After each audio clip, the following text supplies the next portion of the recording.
Hey,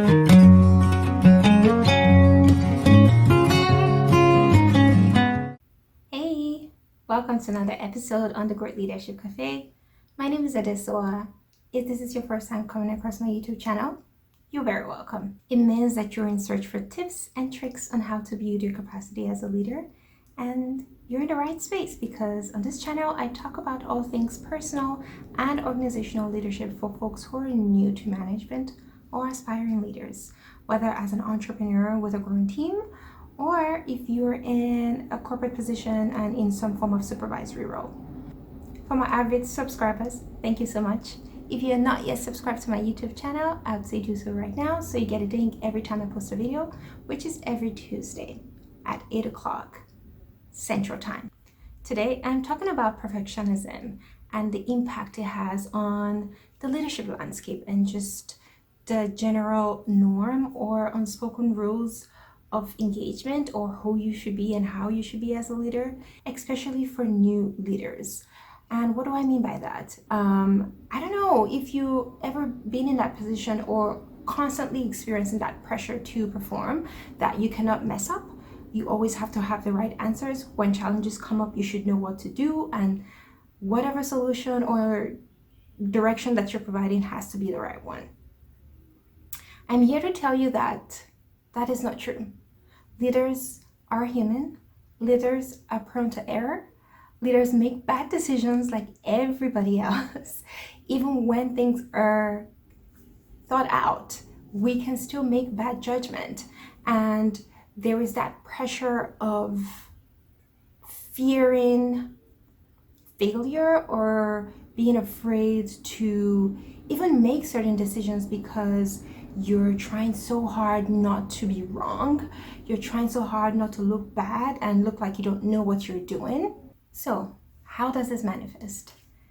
You're so afraid of making mistakes, and you start projecting that on the people around you, whether it's your team or even how you represent yourself, because it manifests in you looking like you're not confident, in you appearing like you're indecisive, that you're unable to make decisions, and you project that to the people around you. And what does that look like? If someone makes a mistake on your team, you are unhappy. You are wondering, why the hell would you let this happen? How could it get to this point? You needed to have been more careful. Even if you did not say these words to that person, you definitely thought it. So you avoiding mistakes or just being generally mistake avoidant, it's unhelpful, right? And it gets to that point where you get that paralyzing feeling of being so stuck or unsure of what to do, and you're confused, and nobody wants that, okay? And even if you're able to in many ways still function with it, I want you to know that you can do it afraid. The second effect is you begin to experience a lot of self-doubt. You're questioning everything that you're doing. Is this the right thing? What if it doesn't turn out the way I want it to go or how it should go? And you don't want to be laughed at. You don't want to appear like you are undeserving of the position or you don't know what you're doing. And I get that. I truly get that.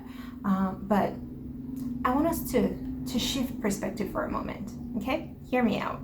This is what I would like you to do differently going forward, and in just being more aware of when this is happening to you, and maybe a team member comes to you and says, hey Sandra, customer A just contacted us to say that they did not receive their shipment and they're very upset and we are not sure what to do. What should we do? And for you, yes, that is distressing and disappointing that customer A did not get their shipment. If you don't have an answer right there, it's okay to say, all right, thanks for letting me know. Let me look into this and I'll get back to you on the next steps. Or you can just let the person know, you know what, let me think about this for a moment and I will come find you and we can have this conversation. But it's okay to give yourself a moment to think about it and do your investigation or troubleshooting that you need to do. And if you're still unsure, get your team together, gather your management or whoever that looks like, bring them together and share it so you can let them know, hey, this just came up, and I wanted us to check in real quick. I wanted to get you guys' thoughts on this and what you think we should do. And so you're lifting that pressure off of you solely being the one to make the decision to the team effort. Okay, because ultimately it is your team, or not your team, but it is a team, right? So you want to shift the pressure from one person to the team as a unit.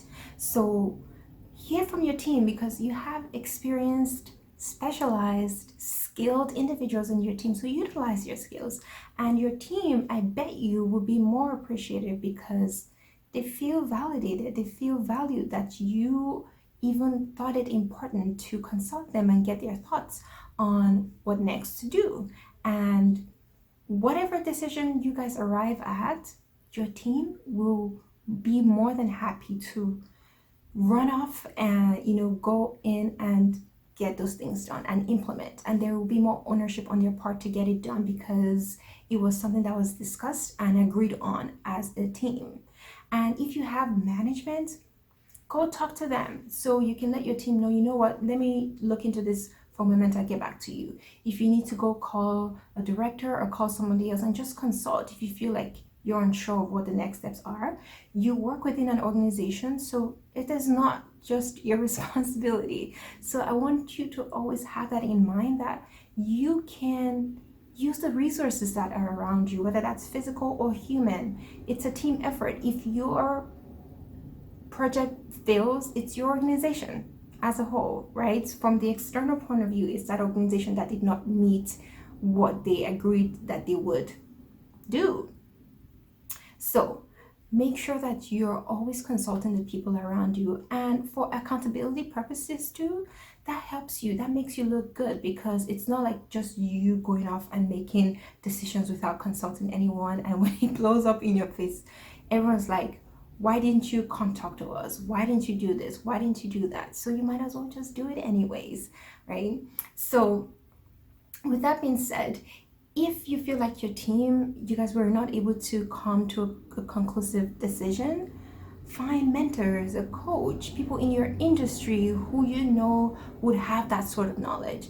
But make sure that you are consulting and doing your due diligence to kind of get other people's perspective on the matter. And you might just be surprised that you actually had the answers all along, but you just didn't have the confidence to go with your gut or whatever you were thinking in your heart.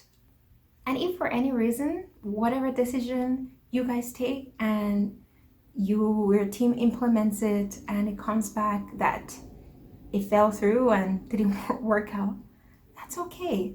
Acknowledge it. So get your team around and say, hey, so it turns out, our approach did not work. What really happened here? And just find out where the root problem was and figure out what identified that issue, so that next time you and your team would learn from that situation and know that in the event that this should come up again, we know that this is not the right approach. But convene again, talk to each other. It's not for you to not avoid, it's not for you to avoid talking about it. So let your team know, okay, yeah, this was disappointing. I know everyone really put in a lot of work to get this done, but it just didn't work out as we wanted. And then, yeah, talk about the issue, but don't dwell on it. Talk about those feelings. How does it make you feel? And give your team the opportunity to also share how they're feeling about it. And then what's the next step? So think about, what is the alternative? What is the solution? So have that in your mind to always be solution focused. Don't dwell on the problem, acknowledge it, identify what the issue is, but move on, move past it, and figure out what are the next steps. So in summary, this whole vlog is to let you know that it's okay to make mistakes. Don't be so afraid of saying, what, that was my mistake. How are you going to learn? That's a medium you're going to learn. Those are the moments that we grow from. Okay. And When your team sees that you are vulnerable enough to be accountable and be honest and truthful about not knowing what to do and finding alternative ways, talking to the team, finding people, doing research, whatever that looks like, but, not feeling like it's their on you alone, they are going to model that behavior too. The people that are coming behind them, they are also going to project that to those people as well. But I want us to get out of that fear culture that you can't make mistakes. Leaders can make mistakes.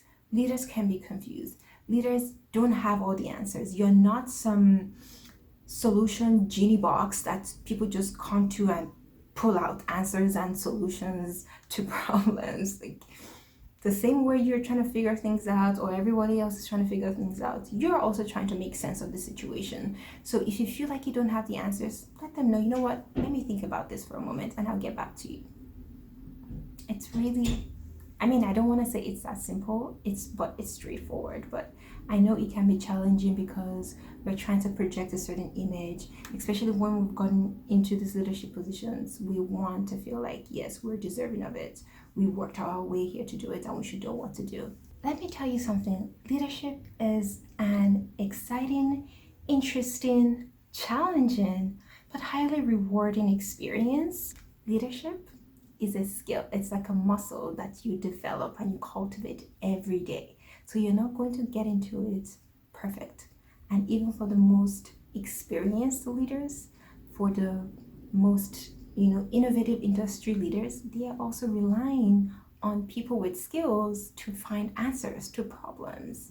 That's why we have things like research, people trying to find answers. So don't feel like because you've assumed into a leadership role, you should just magically have answers and they have to be the right ones. Anyways, that's all I have to say on this matter. If you enjoy this and it was helpful to you in some shape or form, I have to give this video a like and subscribe, so you are letting me know that you appreciate the content that is coming out of this channel. And let me know in the comment section, is this something that you're experiencing right now? How have you dealt with it? Did it work? Did it not work? I will wrap this up right now and see you on the next episode. Bye for now.